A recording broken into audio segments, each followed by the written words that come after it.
Hi there, welcome back to the breadboard. We have another mailbag review to open up and have a look at. This one again is from GearBest. It is a 3D printer.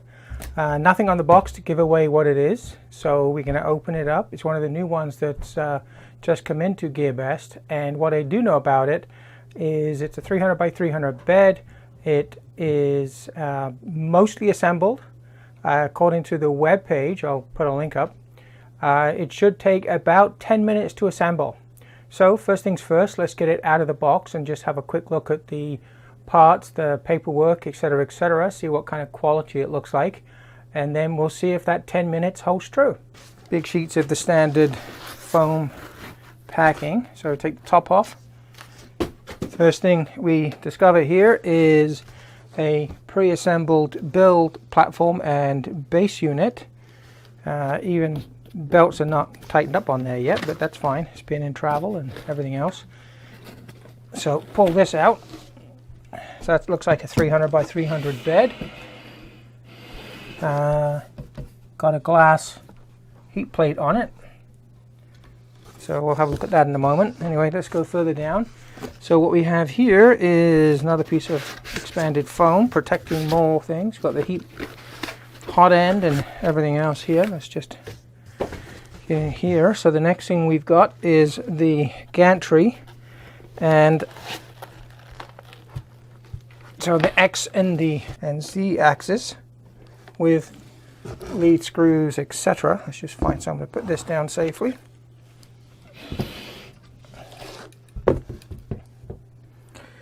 Looks all nicely wired and put together there. So what else is left in the box? Looks like some kind of spool holder. That's the first printer I've got with a spool holder. Bag full of tools.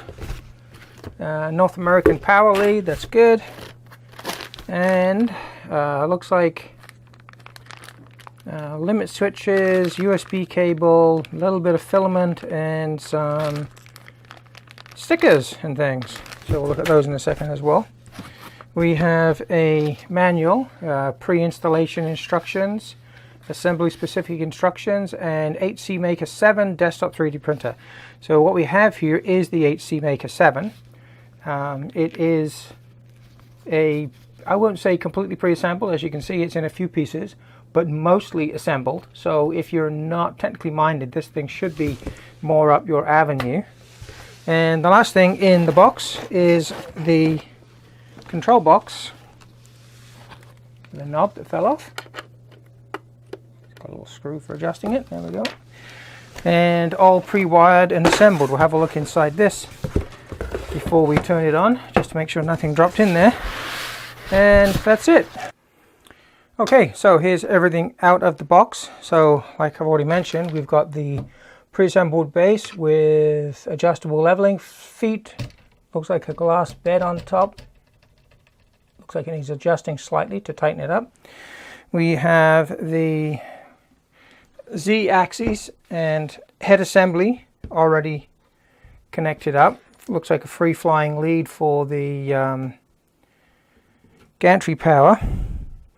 Two stepper motors, 8mm lead screws, brass lead nut, and these are 20 by 20 V-rail extrusions, very much like the trunks he uses and the Tevo Black Widow.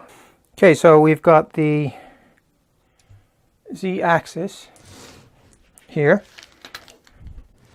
with the X-axis gantry already pre-assembled, and we've got limit switch, micro switch up here, hot end, 3D printed fan shroud, small fan built in, and this fan ducting is feeding both the hot part cooling and the fins cooling the feeder tube down to the hot end. So it's doing dual purpose there. So you're really not going to be wanting to control that. Maybe that's a modification later on we can look at. There certainly are mounting points on this little plate here where you can easily add a bunch of other things. On the top of the assembly, I bend it over right here, you can see there are a bunch of additional connectors. So it looks like we have a PWM fan. This one's just labeled fan, heater, motor, and yeah, so it looks like it's wired for 2 fans. Looks like there's a piece of PTFE stuck into the feed tube here, probably for 1.75 filament. Extruder looks quite good. The cable chain looks good. The general quality of the assemblies look good. Nothing is loose that I can see. Alright, so the base comes with, looks like a bunch of crocodile clips holding on the glass top. Looks like the glass plate is nicely beveled around the corners. Definitely glass. Nice aluminum plate for the platform for the glass to sit on. Let's just turn it over a second. So it is heated, obviously. It's got the connector at the end here. And doesn't say what kind it is. Obviously the screws for the adjustment are completely loose, which is probably why it's just wobbling around. They're the standard wing nuts on here for bed adjustment leveling. So I really don't like those very much, and I'm about to do a video showing the upgrades to my X5S and Black Widow, where I've replaced these with nice wheels. The basic plate seems to be well secured. Again, 3-point wheels on both sides with bearings. No eccentric nuts to adjust it though if you get it coming loose, so it might be a case of changing the wheels if it wears out in a while, but that would be a lot of use to get it to start wearing out. Nice to see that they've put some washers on here because the screw heads are quite small for where they've bolted extrusions onto the frame. The other nice thing as well is that they've actually used angle brackets on the frame in the corners to stiffen up the frame. That's something that both the Black Widow and the X5S could have done with to improve things, and something I may add in the future. Looking at the bed, there isn't an option for 12 or 24 volts. I'm still not 100% sure what this actually does use for the power supply, but we'll crack that open in just a second and find out. So according to the website, they estimate this should take 10 minutes to assemble. Now right now we're not timing anything because I'm not trying to assemble it. I am literally just looking at the parts. It looks like they've actually had it assembled based on the marks I can see on the frame. They probably did that to test it before they shipped it out, which is always nice. And it probably doesn't include the assembly of the spool holder, which is also nice that they actually included one of those. So we've got the manuals, we have a scraper, we get a glue stick. It's supposed to be suitable for 3D printers. We have the brackets, which are going to be helping to mount the verticals onto the base. We get a USB stick reader card, a 4 gig memory card. Now I just did check that, and it does include a couple of images and some help files. A bunch of Allen keys, various sizes, a few screws, a spare spare nozzle, which is nice. A bunch of cable ties, which we'll probably be needing soon, and some spiral wrap for tidying all your cables together once you've got things sorted out. So what's left to have a quick look at before we do this 10-minute assembly is the power supply.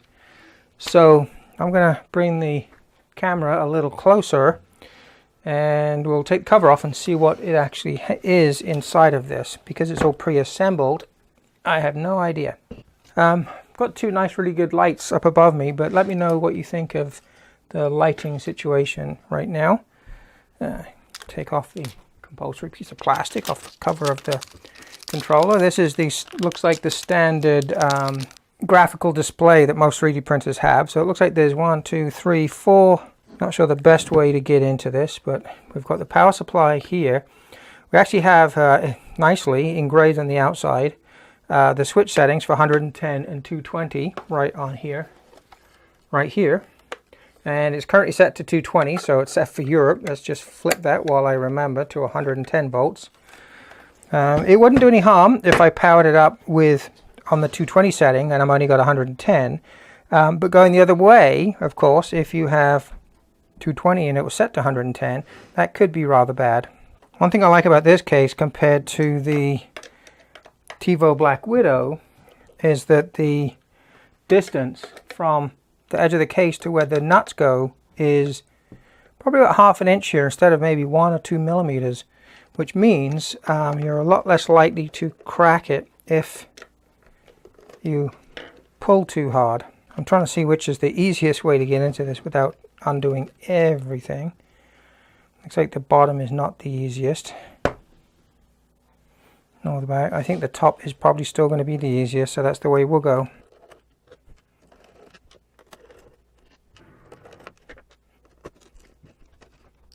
Okay, let's bring these wires in a little bit, push them through so that we have room to maneuver. Yeah, I am quite surprised here. Okay, we have an HJC2560, so it's probably based, yeah it is, it's based on an ATmega2560, so it's probably running Marlin, haven't checked yet.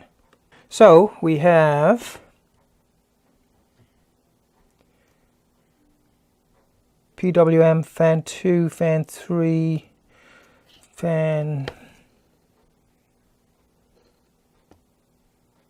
another PWM output, probably for another fan. So you've got 4 fan outputs. We've got 1, 2, 3 steppers. Now if the colors are consistent, then these are using 8825 stepper drivers from Texas Instruments, because usually they're the red ones. No guarantees about that, but we'll check the manual. There's one not populated, which is if you had a second extruder, which we don't. LCD display is connected. We have 2 smaller header blocks over here too. I'll have to dig out a manual for the controller card. We've got oh I'm looking for this wire. Of course it's right over here. So this is the extruder that's going to come through. It's actually got 8 wires on, so I'm not sure what it's going to plug into. Oh, it'll plug into one of these. So that is the head assembly. So they've actually gone for a slightly different arrangement and have a 2, 4, 6, 8, 10, 12 pin header that's going to plug into this board. Everything else plugs in to the base. This one comes from the gantry and well labeled, nicely color coded, and plugs into this board. So probably everything for the fan and everything else up on that X gantry is going to be covered by that one connector, which is nice. There is room, if you really wanted to put pins in here to drive your own stepper drivers if you weren't using ones that are pin compatible. A little bit of a fan, kind of, I won't say bodge because it's on nicely standoffs and everything else for cooling the extruder, but it really is just, not sure what that's going to be doing right there. It's not cooling everything because it's way over here. It's just over the extruder stepper driver and nothing else, but it will get air circulating, I guess, at least. There is no fans on the outside of this case. SD slot on the side of the display, and the power supply is in the bottom. Let me see if I can see if there's any writing on this. Got all my nuts falling out, so I might as well take them out before I lose them. Excuse me 1 second. No, plus 24 volts, 15 amps. So, yeah, 360 watts. That's what the 360 is for. So it's a 15 amp power supply. So I'd imagine the heated bed is going to be about 2 ohms probably. Nicely wired in power switch. There are sleeve insulation over all of the leads. There is a ground lead looped right through to the power supply. Both live and neutral is switched on the double pole switch, which is nice. Obviously it's a plastic case, so there's nothing to ground on here. That's pretty much it, I guess. I will take a picture of the controller so that we can actually look it up later outside of the build in the initial review. One quick thing I just checked before boxing it up is the size of the wires used for the heat bed. So they're using 18 gauge wire, which is a little thin, but they do have it doubled up. The one thing I did notice though is that they're not using ferrules on the connectors. I will fix that at a later date, but for now I'm not going to. It's not part of the build, and I want to test this thing exactly as built first, and then we'll look at doing upgrades later. Okay, according to the manual, all the parts I need are right here. So the gantry that was already pre-assembled, the base unit, which is already pre-assembled aside from the gantry, 2 brackets for the sides of the gantry once it's assembled, M5 by 25 screws that come up from the bottom of the gantry into this, and the extra screws to go onto these 2 brackets to put on the side. After that, you just wire it together. So, according to the site, it says it's going to take 10 minutes, so the current time is 8:30. So, let's get started and see how long it actually takes. So first thing it says is make sure you assemble it right. So let's just turn this around. And I'm already losing time by losing screws. But hey, let's just get these off for a second. So the first thing we do is mount the vertical frame onto the base unit. So that we need the 2 gantry screws. We take the gantry and it's going to mount right over here. There's 2 places for those screws to come up, and hopefully these little plastic things don't get in the way. They don't, they compress nicely. So move it off to the edge of the table slightly. Get that one in. Remember, these are pre-tapped and everything.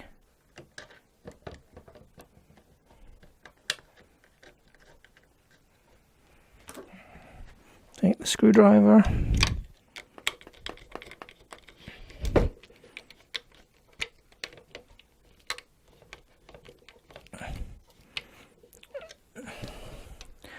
It's not a very big screwdriver for such a large screw. So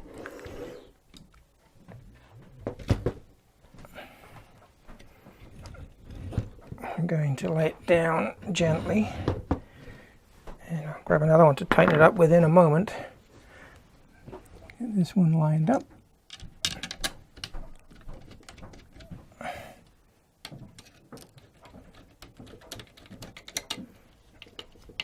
I'm going to grab a bigger screwdriver.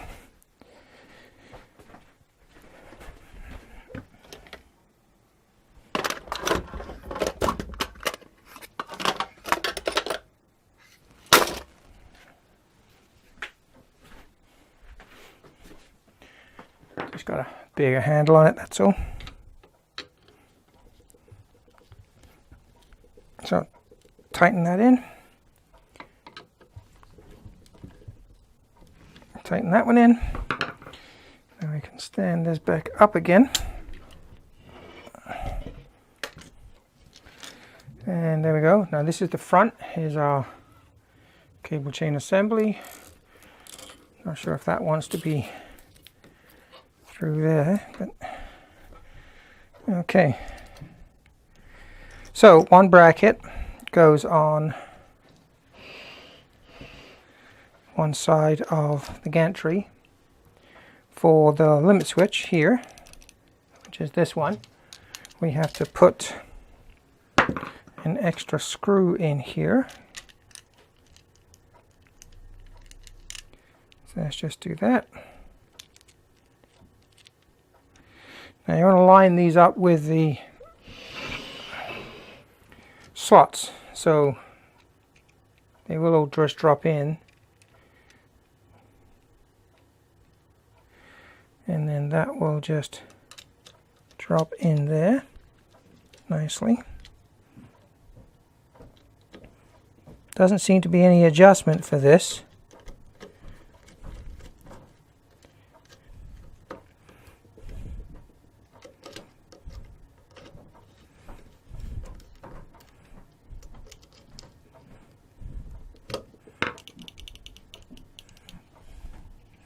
Now there is a little bit of an adjustment on the slots there. Take this other one, same deal, put the last screw through. For whatever reason they didn't include it. And we'll screw that from the other side. This one there are no limit switches on it, so it just simply will drop into place.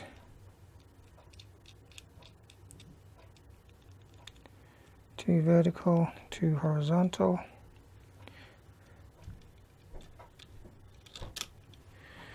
drop it in. I guess that just adds a little bit of extra support.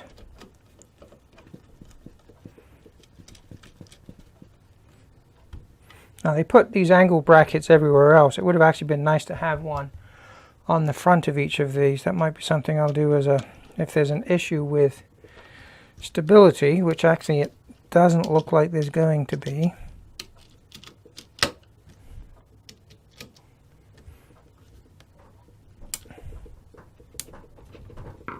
Well, that looks actually the table that's wobbling, not the platform. Okay, mechanical build is done, and that is 5 minutes on the clock. Let's just slide that over a little bit, get our power, and let's see how long it takes to hook up all of these. So this one, that happens to be actually a hole, I noticed, in the side of the box for plugging in this one, which is rather nice. Don't have to open it up, and the USB connector is here as well. So now everything else is labeled. That's the hotbed connection, so that just goes on there. Let's see, some of these are short, so that is Z1 motor, that's the left motor. These are actually all detailed as well in the manual.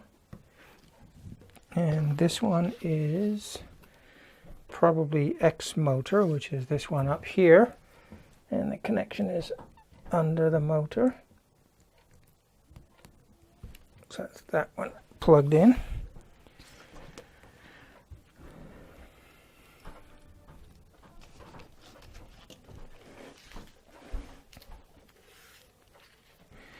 These are all nicely screened. That's the Y motor, which is around the back here.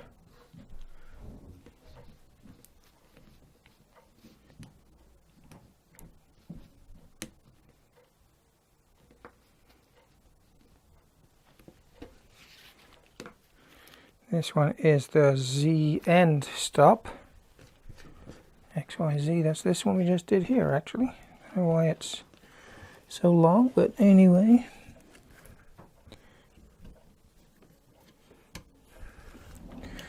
So ZN stop, now some really long ones. Z2 motor, so we'll run this round the back or underneath and hook it into here.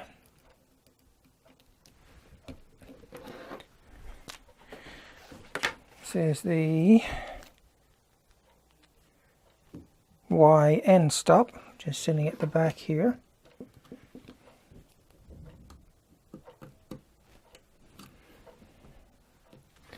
And one last connection, X and stop.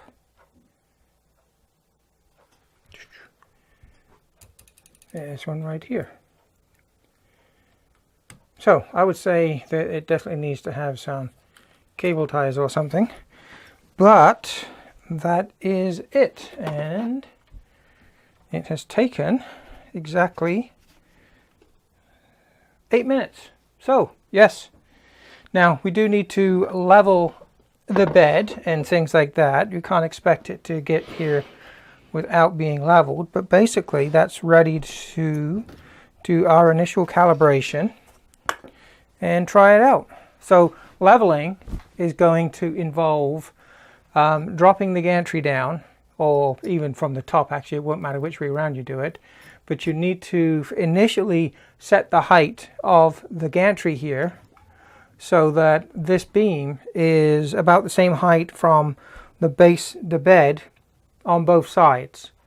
If it's not, then obviously you're going to have to make the bed a lot more angled in order to compensate for that. So the way to do that is to bring it part way down. We'll just do a home initially. I'll take the glass bed off just so that it gives it a bit extra help. We haven't powered it up yet, of course. But we'll take the glass bed off so we don't damage it in case it goes too low. And let's power this thing up and see what we get. So before I powered it up, I just was curious, because it's only a 15 amp power supply in here, what the resistance of this heated bed is. and I've just zeroed my multimeter out right there. You can see, if you can see it, and if I measure the heat bed, it's about 2.4 ohms, 2.5 ohms. So it's going to take about 10 amps, and it's going to be 240 watt, which is actually not too bad. So 300 by 300, it's a little bit lower power than the Black Widow. All right, everything is ready to power up. Mains is plugged in through my safety MCB earth leakage circuit breaker system, and glass is off, ready to pull the power in case something goes wrong. Let's turn it on. Oh, let me just tip this up so that you can see maybe the display along with me as I turn it on. There we go. One of my extension lead. So I've got my thermocouples reading 0, which is correct when no 20 degrees, and actually I only have 0. I haven't plugged my bed back in again. See? There we go. Right, we've got 20 degrees on the hot end and 20 degrees on the bed, which is great. HCmaker7 is ready. Feed rate set to 100. Okay, let's try an auto home here. Hopefully, be ready to turn the power off in case it goes doing something silly. We'll just do an auto home and see what happens. Wow, that's really slow down. Both motors are sitting nicely. It doesn't appear to be any wobbling. I think it's like checking nicely. It's great. It's not actually really fine. I'm going to top of these. They're not actually too anything, and what it does is they're not wobbling around either. Not following me. Just a small bit maybe. Yeah, it's very small now, this one. On the right side. Hopefully I'm not we'll see. Anyway, it's taking its time coming down, but really, you know, for most things, the Z speed does not need to be fast.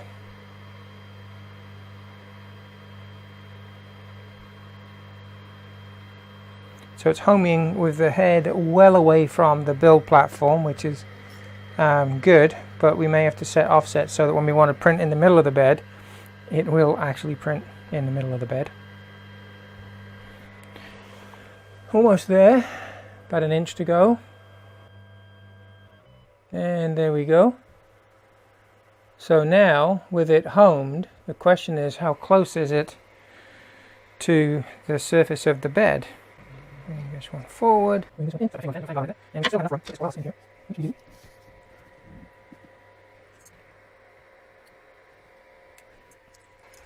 So I guess the next thing is to heat the bed and heat the build platform. Heat the nozzle and make sure they work properly.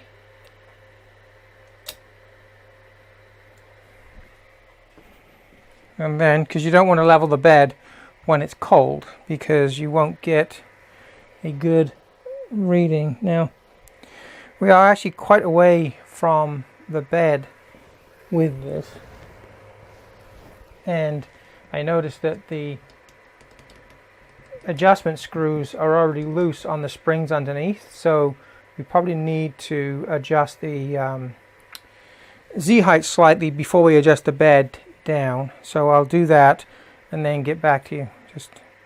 So basically there's just 2 screws in here. We can drop this Z height limit switch down a little bit. That'll bring the head closer to the bed when it zeros, but I also need to screw down these bed adjustments slightly too. So you can see here it's actually loose at the moment. It's barely pushing on the springs, so we want to bring it down maybe 5 millimeters or so, just so there's a decent amount of tension on the springs.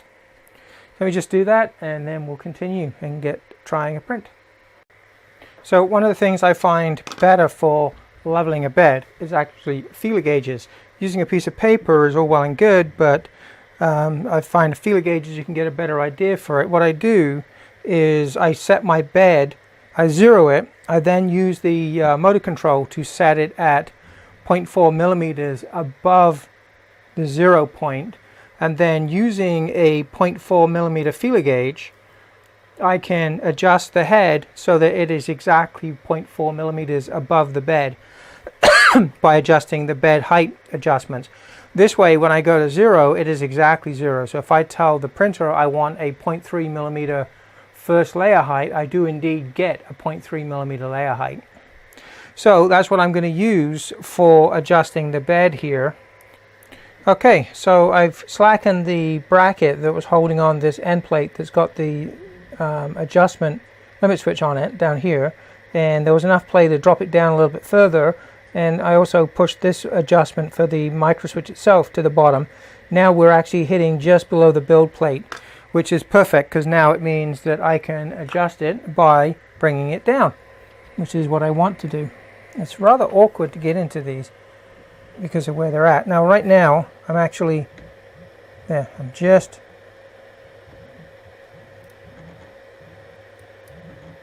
touching it now. So I'm going to drop it a little bit more, and then I'll do a finer adjustment when I've got the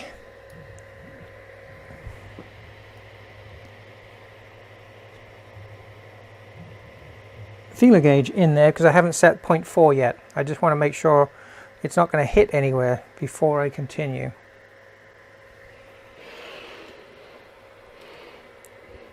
So I'm just going to go and do this side. Yeah. So that's not hitting anywhere. And this side is not hitting. Okay, so now we can set, I'm going to re-zero, and then I'm going to set it to be 0.4 millimeters. And I'm just going to move the z-axis up by 0.4 millimeters. So now, when I use the feeler gauge, I will be able to set the exact height. So let's just go to prepare. Let's disable the steppers so I can move the bed around. Disable steppers. There's no heat on here yet though. I may have to readjust it once it's hot. We'll find out. So I like to come past the screws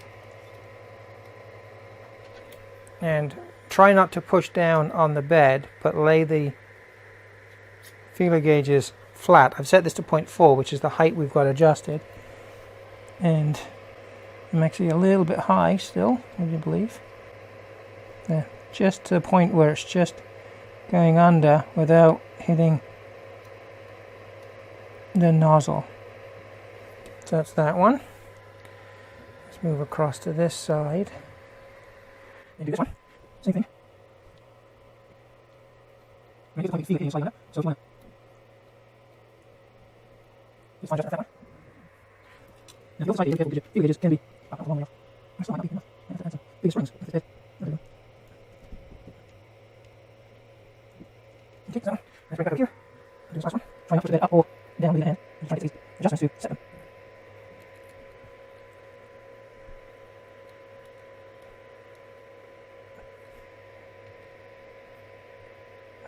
It's not easily extended.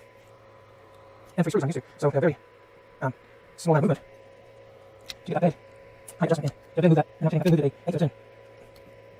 I'm still doing this. I touch. Yeah, that's good.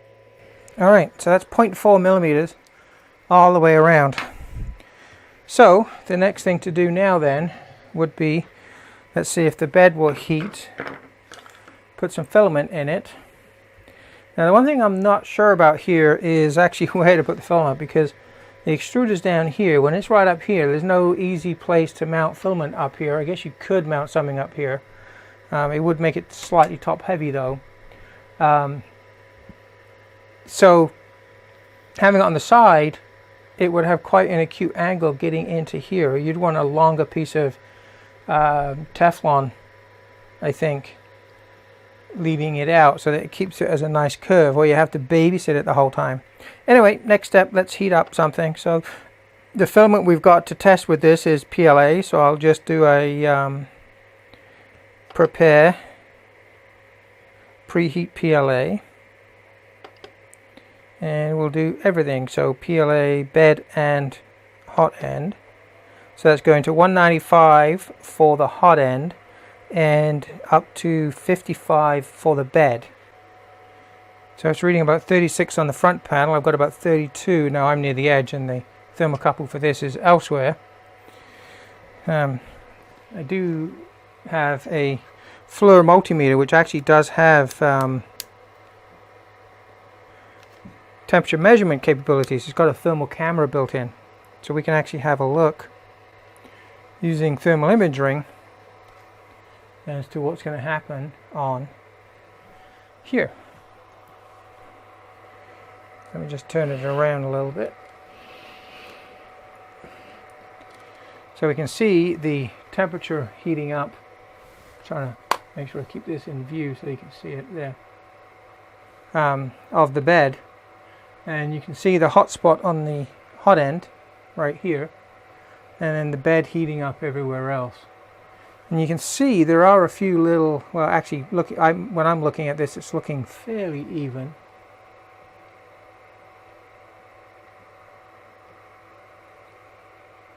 There's a few hot spots just coming up, hot areas, but it is still warming up. I'm reading about 44 on the front panel of the controller. It says it's about 45 now, and I'm reading 44.6, 44, 45, 46 now. So they're actually aligning, the temperature there is aligning very well with the temperature I'm getting on the control box, which is really, really nice.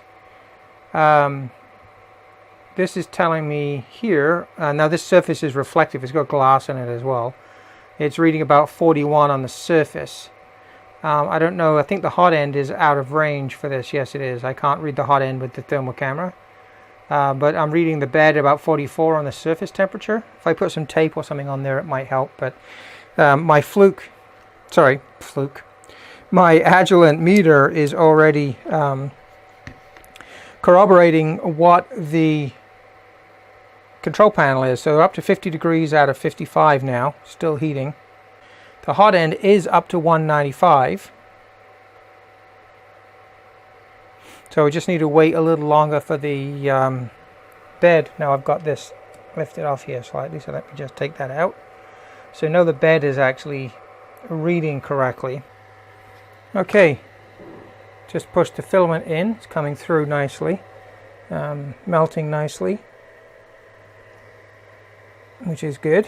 I'm using the white filament that came with the kit. Not sure, just put it on this little spool holder here. And what came on the SD card was a test cube. So hopefully we'll have enough filament to print it. So I'm going to plug it into the controller. Should recognize the SD card was inserted. And we'll do a print from SD. Yep, it saw it. So we'll pick the G code and see what we get. Hopefully it will zero before it does anything. Clear off that excess. So we're all zeroed. Sorry, we've trammed the bed using a feeler gauge, which I find is more accurate and I get more consistent results than trying to shim a piece of paper underneath. We have cleaned the glass with alcohol because we're printing on glass here. We set the temperatures. Well, actually the temperatures are built into the G code normally. So we've got 195 degrees, 55 for the bed, 100% feed rate, whatever the feed rate is set for this model. And just going to grab that bit off there. And now let's see, as soon as it hits the right temperature, it should start on its own. Of course, it's just pure glass. We need, I found it depends, not everything needs glue to stick on the bed. I have a feeling here maybe we do. I'm not sure whether this is borosilicate or regular glass or what, but I do know. I just run over it a few times to make sure there's a decent amount. The bed's still hot, so it's going on quite quickly and drying. So just give that a few moments to dry. You do want to have it dry. And we'll try that print again.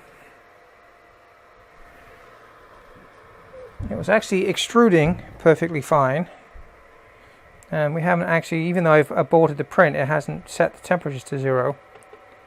So let's go to, which is nice, print from SD, pick that model again. This is just a calibration test cube that happened to be on the SD card. I think it's 50 by 50. So hopefully there's enough filament for this. There's a little bit of a straggle, didn't stick, but it's now sticking to the bed, which is good. We've just got that little erroneous flick at the back there. I'm not going to try and take it off because it'll just mess it up. But everything seems to be sticking, no problem at all.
Okay, so it's done, and it actually looks quite good.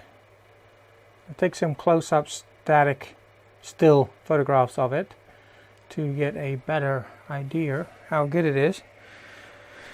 Bed is now cooling down, still about 50 degrees, but the steppers should have disabled. Spatula that came with it, if it doesn't just lift off. Oh, which it does. Very nice. So there's that little piece of filament that went astray just as it was starting. And I guess there's that first layer wasn't quite right. So let's just pull that off. We knew that right at the beginning, so we kind of left it and kept on going anyway. The bottom layer there is not too bad. The side layers, top is really nice. I don't see any issues with salmoning. There are some artifacts inside, but I think part of that is the infill. I guess just slightly, a few lines there, but overall that's actually not too bad. Not too bad a first print. I'm just going to go grab a pair of calipers and we'll see what size it is. So the title said it was 50 by 50 by 50. Pretty sure. Hold on. 50 by 20, sorry. So, zero out my calipers. We're on millimeters. So let's see.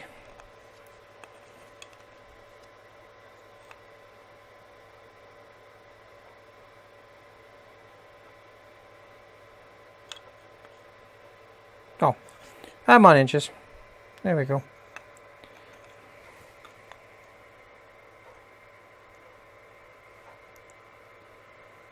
.7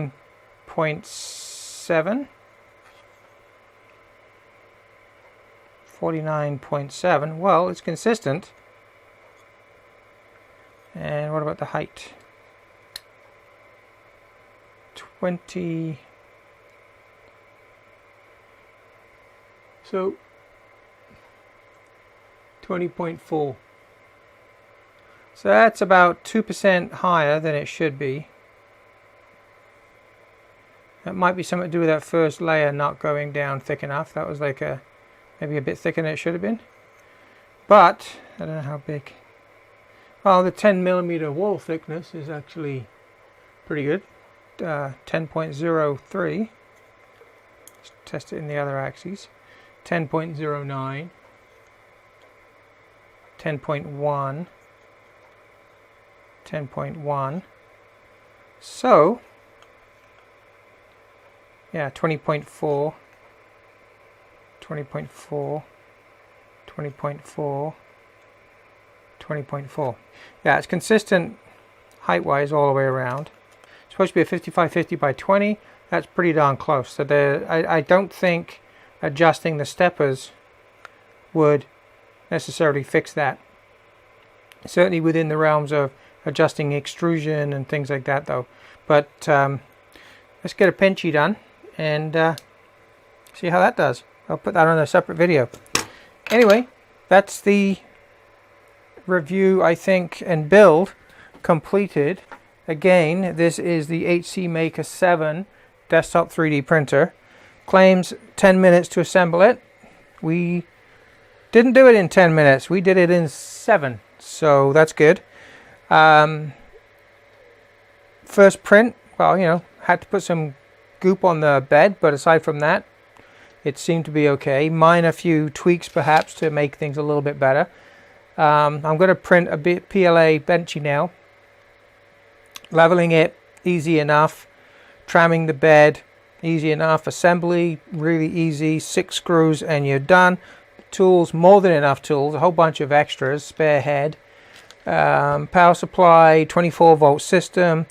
All of that seems pretty good. The only one thing I do want to just quickly check before we go is whether the bed will reach more than 50 degrees. So it says it will actually go to 100. So I'm going to set it to 100, 101, let's just say. And we'll see how quickly it gets there. The time right now is coming up to 10 to 11. I'm going to give it till, as you can see here, we're already past 10 minutes of heating.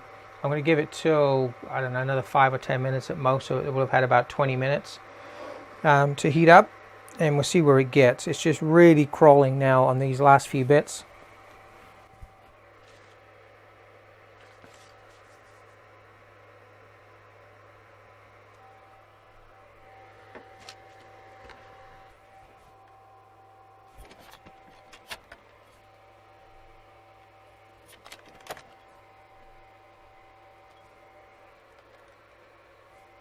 As you can see, we're up to 79 degrees, and we're 5 minutes on by.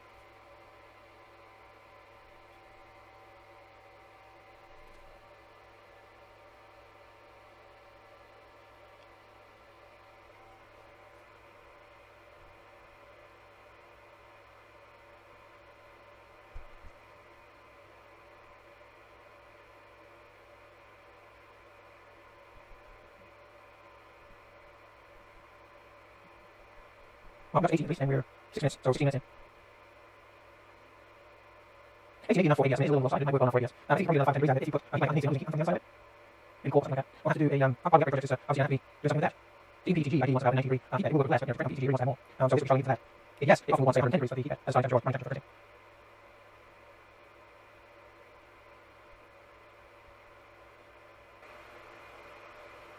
everything. Okay, I've only given it another couple of minutes, but considering it's only changed 1 degree in that extra bit of time, I'm going to call it quits there. So, like the Tronxy X5S, there are a lot of claims for this printer.